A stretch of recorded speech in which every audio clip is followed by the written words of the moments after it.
పాము కాటు వేసింది. వెంటనే హాస్పిటల్కి తీసుకుని వెళ్ళాం. డాక్టర్స్ 24 గంటలు గడిస్తేనే కానీ చెప్పలేమని డాక్టర్లు చెప్పారు. చాలా భయపడ్డారు. వెంటనే మరి నాకు ఫోన్ చేసి ప్రార్థన చేయించుకున్నారు. చేయించుకున్న తర్వాత మరి టెస్ట్లకు బ్లడ్ అవన్నీ కూడా మళ్ళీ రెండవసారి టెస్ట్లకు పంపించారు. రెండవసారి ప్రార్థన చేసుకున్న తర్వాత టెస్టులు చేస్తే బ్లడ్ అంటే బాడీలో విషయం ఎంత ఉందో ఎన్ని టెస్టులు చేస్తారు.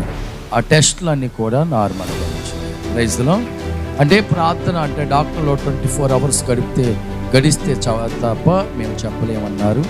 మరి నాకు వెంటనే సహోదరి ఫోన్ చేసి తమ్ముడికి పాము కరిసింది ఫాదర్ గారు ప్రార్థన చేయమని అడిగింది. వెంటనే ప్రార్థన చేశాను. ప్రార్థన చేసిన వెంటనే దేవుడు తన జీవితంలో కార్యం చేశాడు, స్వస్థపరిచాడు. రిపోర్ట్లన్నీ కూడా నార్మల్గా వచ్చినాయని సహోదరి సాక్ష్యం చెప్తుంది. అలాగే వాళ్ళ బంధువులు ఒక అతనికి సంవత్సరం నుండి వివాహ సంబంధాలు చూస్తున్నారు, కానీ పెళ్లి జరగటం లేదు. ఇక్కడికి వచ్చి ప్రార్థన చేసింది. మరి వివాహం అయితే మరి ప్రార్థన అంటే సాక్ష్యం చెప్తానని సహోదరి అనుకుంది.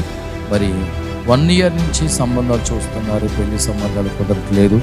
ఇక్కడికి వచ్చి ప్రార్థన చేసుకుని సాక్ష్యం చెప్తామన్న తర్వాత అతనికి వివాహం జరగడం జరిగింది. సంబంధాలు కుదిరిని వివాహం అయింది.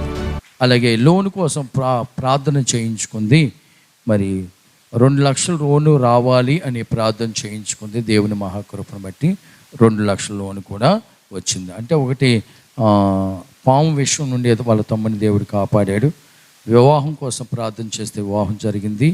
తర్వాత ఏంటంటే లోను అంటే ఆర్థికంగా తను ఇబ్బంది పడుతూ లోన్ పెట్టుకుంది.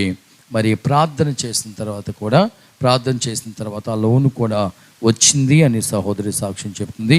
తన జీవితంలో దేవుడు చేసిన అద్భుతాన్ని బట్టి, ఆశ్చర్యమైన కార్యాన్ని బట్టి దేవునికి వందనాలు తెలియపరుస్తూ ఈ చిన్న సాక్ష్యం దేవుడు దీవించునుగాక. ఆమేన్.